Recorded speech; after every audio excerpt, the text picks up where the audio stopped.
What's up, Buff fans? Troy Finnegan and I are back. Troy, welcome to your intervention. How does it feel to be confronted by such a problem? Just kidding, this isn't Troy's intervention. That's for another day. We are here to talk about the insane overtime thriller against Baylor in the rain and UCF this weekend, which will also be in the rain. UCF A lot of presenting a very run-heavy offense, Buffs defense preparing for two guys, their dual threat quarterback KJ Jefferson and RJ Harvey, who run the shit out of the ball. They are really good on the ground. But Baylor was, I don't think I've ever seen a successful Hail Mary in person.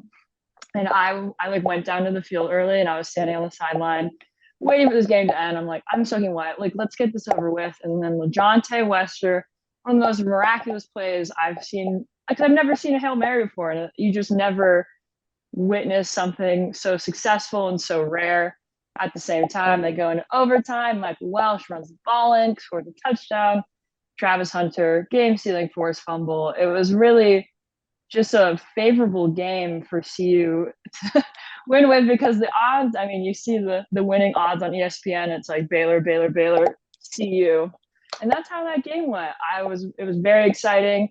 A game that I knew they would be kind of evenly matched in terms of storylines, play styles, but what really got CU was their special teams. And it is not, I mean, I think ultimately they just want to kick the ball into the end zone. Jace Feely is out for the rest of the season with an ACL injury, and Christian Palazzo is likely going to be the kickoff guy. But we saw that one kickoff from him, and he didn't make it to the end zone. So some no. issues there, but one of the best, like most exciting football games that I watched. You were luckily dry in the press box watching me get soaking wet, but from That's that more game, fun. you rewatched the tape. What did you see, and what did you find that CU did well?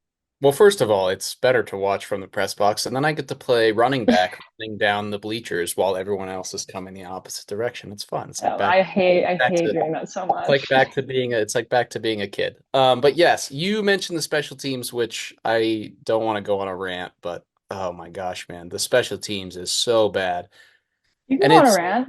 Take time. it, well, there's two choices here. Like they can either fix the special teams or it's going to cost them games, plural games, because every single time that they have to run a special teams play, no matter what it is most of the time it's a disaster. Mark Vassett, who was really good last year, has been up and down this year. He shanks at least one punt a game, it feels like. They miss a bunch of tackles in punt return. I believe that Josh Cameron had 91 yards. I don't have the number in front of me, but 91 yards on three punt returns. He had the big one where he caught the ball down at the 10 and broke a couple of tackles and then stiff armed Mark Vassett into oblivion and on like a 50-yard return. Was he the one that Uh, scored the touchdown? no, that was Jamal Bell. Oh, yes, it We'll get was. to that because so the punting is poor. Punt returning, LeJontay Wester got benched at the end of the game as the punt returner.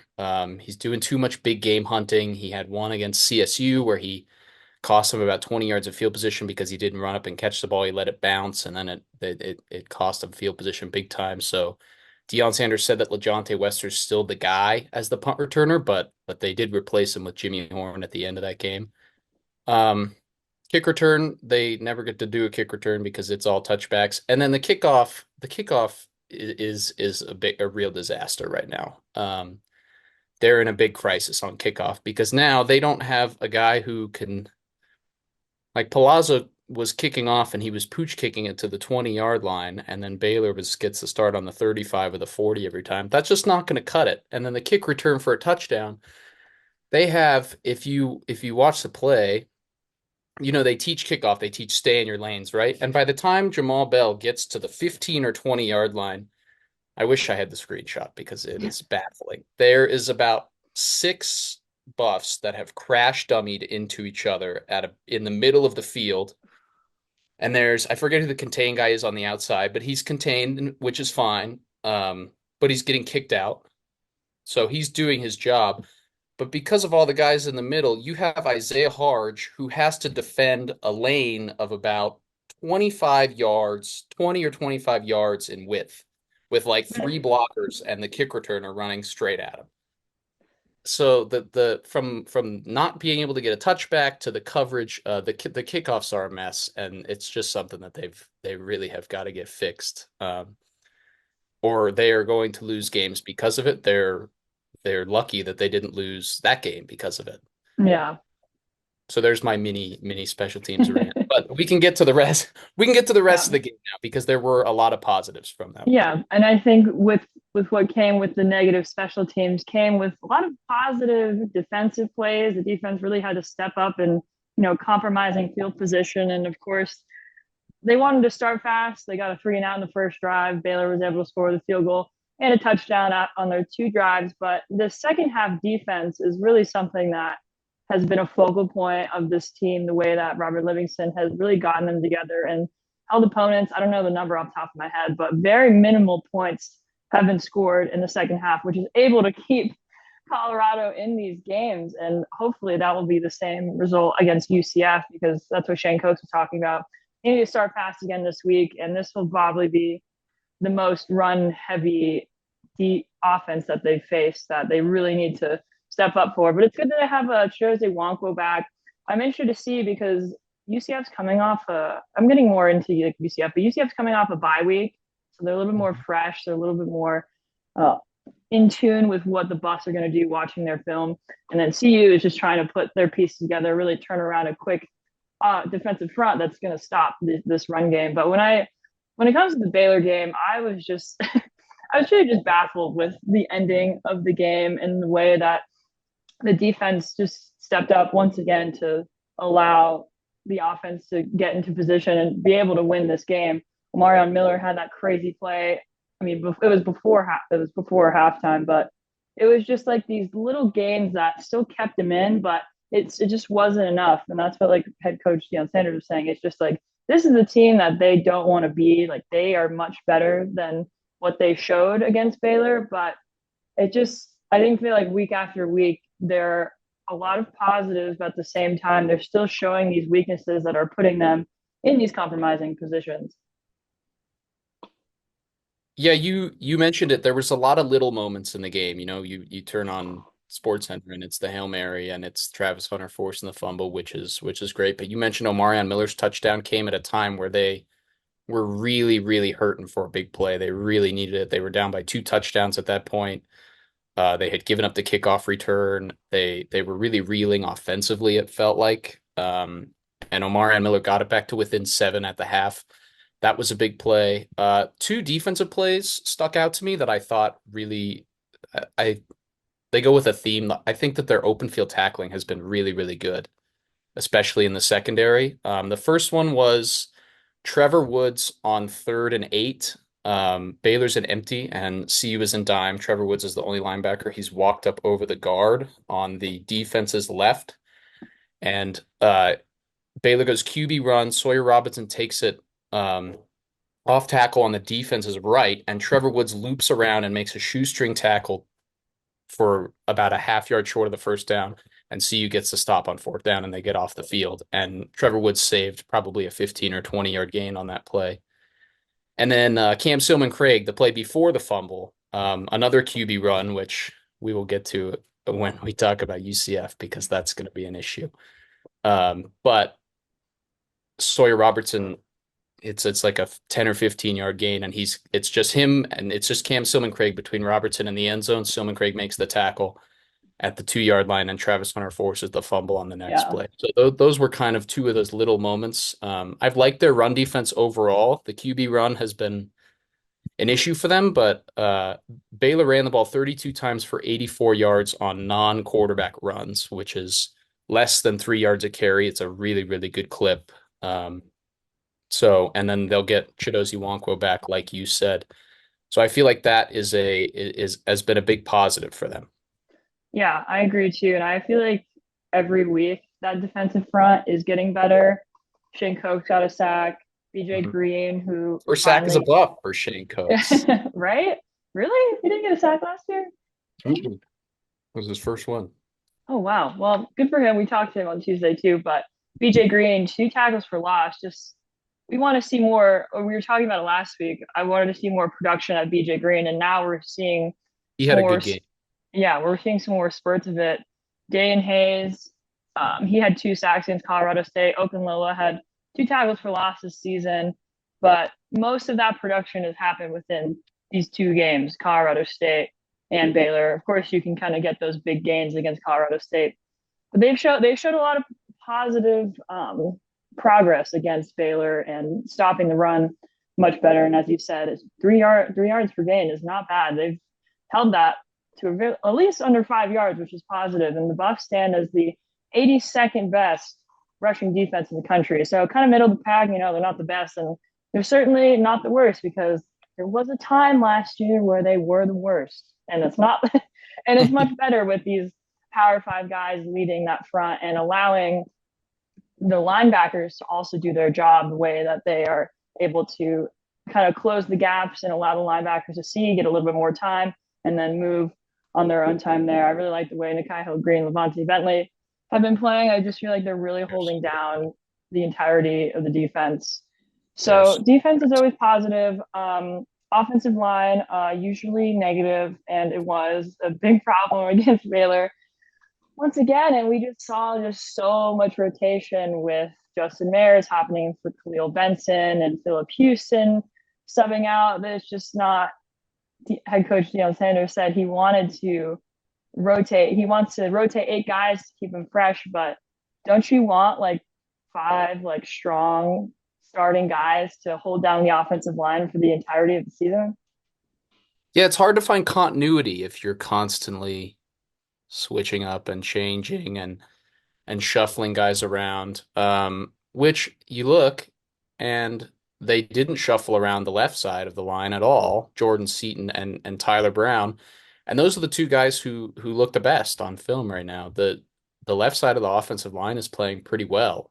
They communicate stuff well. They pick up most of these stunts and things that teams are trying to throw at them. Seaton has some young mistakes with his technique sometimes. He lunges, he reaches with his hands, and gets beat that way sometimes. But the left side of the line wasn't straight up missing guys in this game like CU was against Nebraska. The right side from the center over to the right is a different story right now.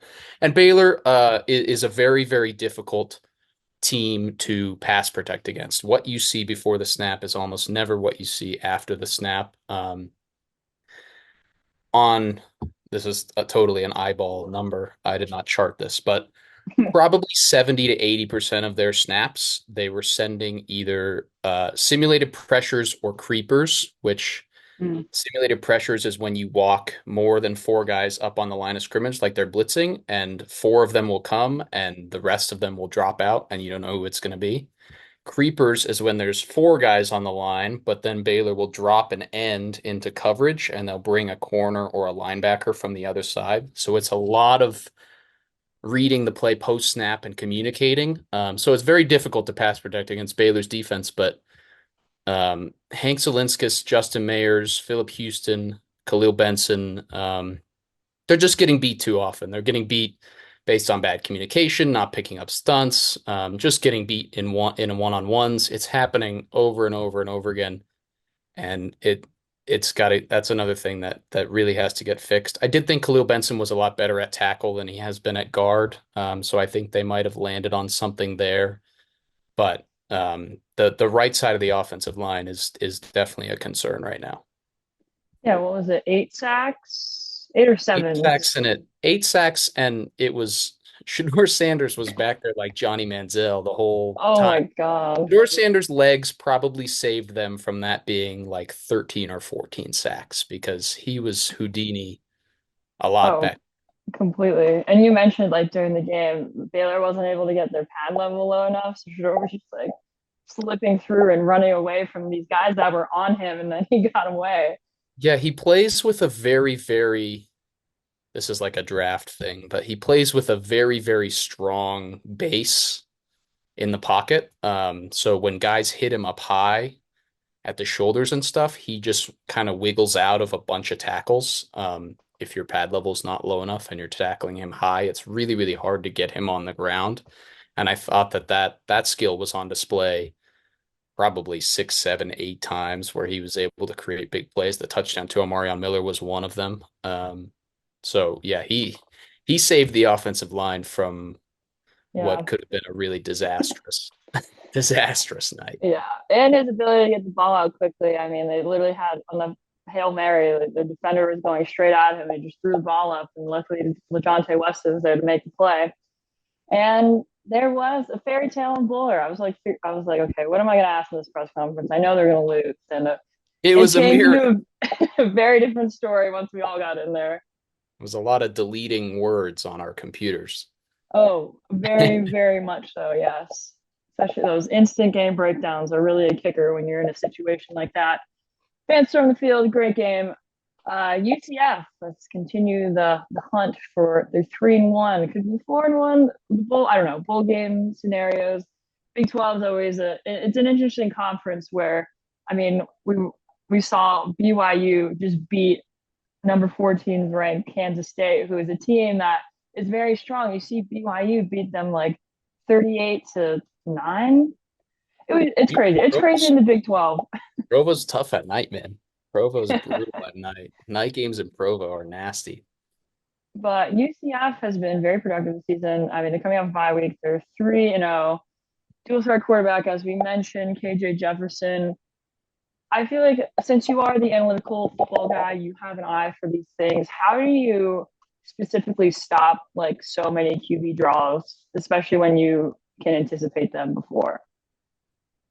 Yeah, it's a little different with UCF, the way that they get to their quarterback runs. Baylor and the other teams of North Dakota State did this as well. Baylor would get into empty and run the quarterback because when you put five receivers out there, you clear out the box and you've got less bodies to block. But UCF is a lot of power sets, a lot of 12 personnel, a lot of two tight ends.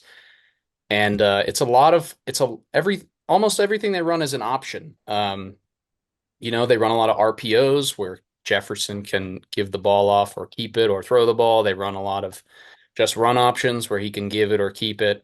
So they do a lot of different things that give him choices, which works because he's experienced and he can really run. But so you better be ready to buckle their chin straps, especially if the weather is bad. UCF is number one in the country right now. They're running the ball, just running for 376 yards a game right now.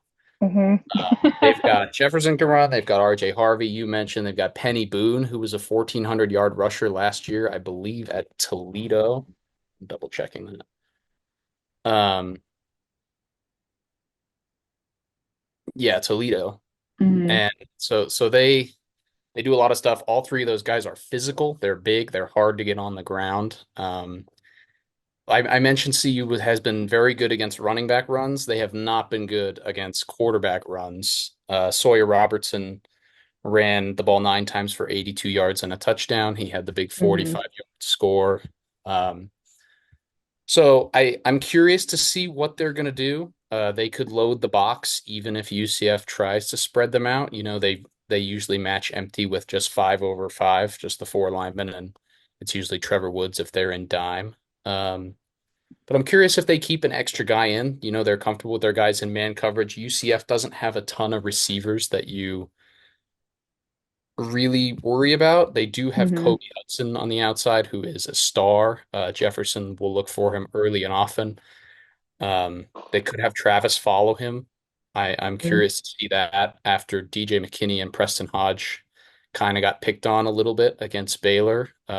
They played a bunch of man, I think. Against Baylor, I did chart this. I charted 60 snaps and they played man coverage in 41 of them. Mm-hmm. So they're playing a ton of man. But yeah, UCF gets the quarterback run and they run in between the tackles a lot. And CU's really struggle with that. So that's going to be something that they will have to really dial in.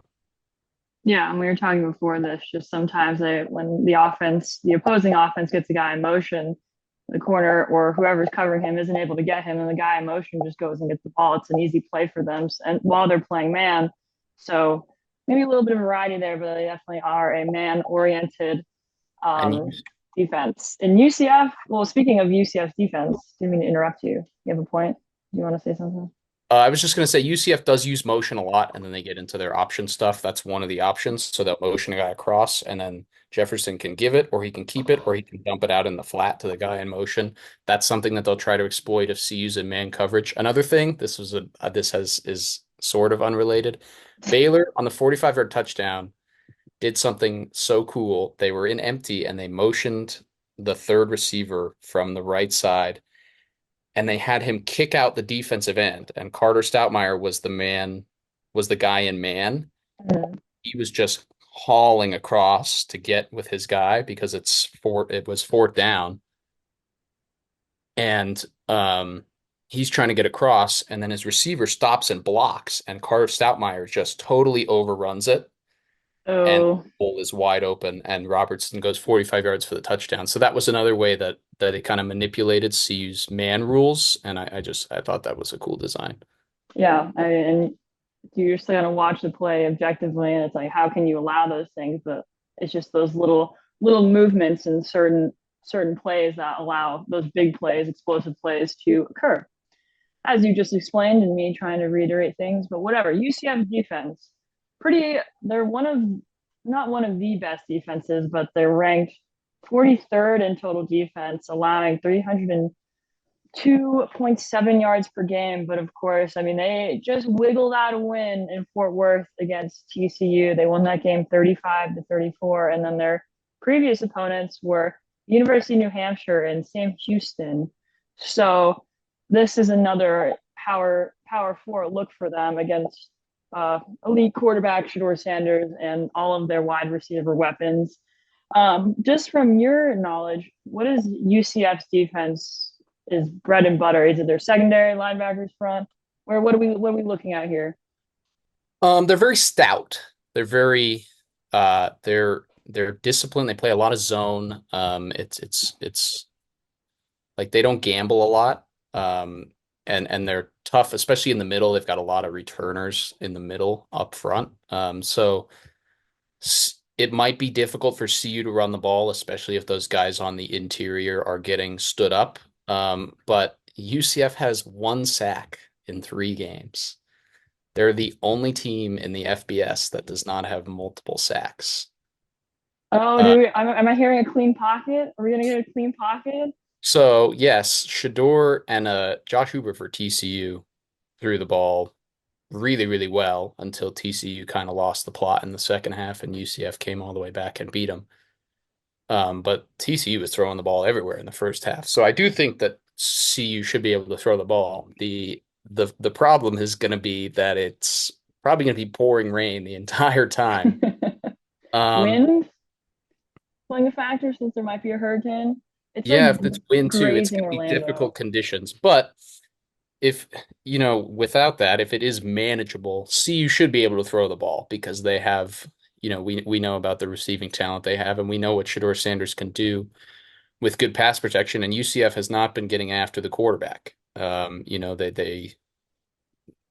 They don't mix it up very much. Mm, They're okay bending but not breaking, if that makes sense. Like they'll give you this 8-yard completion because they're going to stay over the top of the 40-yard completion. But that's fine because Shador Sanders is fine taking that, and CU has guys that can do damage after the catch on those quick passes. So if the weather permits them to throw the ball, I do think that CU should be able to move the ball through the air because they will have time to throw, um, presumably. But you might not see as much. Again, the weather's going to dictate a lot of what happens here from what we're hearing, but you might not see the same success on the ground that you did last week. yeah. And of course, too, it's they're up to the offensive line, how they're feeling this week and opening up gaps and allowing Michael Welsh to run between tackles or Isaiah too. It's positive gains there. However, it's still kind of the And same Dallin will be product every week. Yeah, Dallin is back. Dallin will be So back. That'll be an interesting split. yeah, Um, hopefully see because Dallin more, Micah's been all around running back, pass game, run game. Yeah, Micah's been running it well. I've been impressed with Augusta in pass protection too. He had one Yeah. ugly miss on Saturday. I can't remember when exactly in the game it was, but other than that, he's held up pretty well in pass pro, so I was impressed with that. I forgot. Shador after the game when he was telling me like what he saw in the Hail Mary pass. He's like, I told the running back to like go and block this guy. And I don't know who was in that last play, but the running back did ended up going and blocking. Pretty open. Baylor messed their call up. Did you see that? Did you see what Aranda said? Oh, I did not see that. No. They so they they I think he didn't explicitly say this, but watching it, I think they flipped their call because the corner from the field side where Shador rolled to blitzed into the middle of the offensive line, and then the defensive tackle tried to loop around and contain. And I was like, that would make so much more sense if it was coming from the boundary because the corner doesn't have as far to run. And so but he did say that there was a miscommunication about their call up front, and that's why they had no contain, and Shador could roll all the way out. Yeah. So I was trying to figure that out.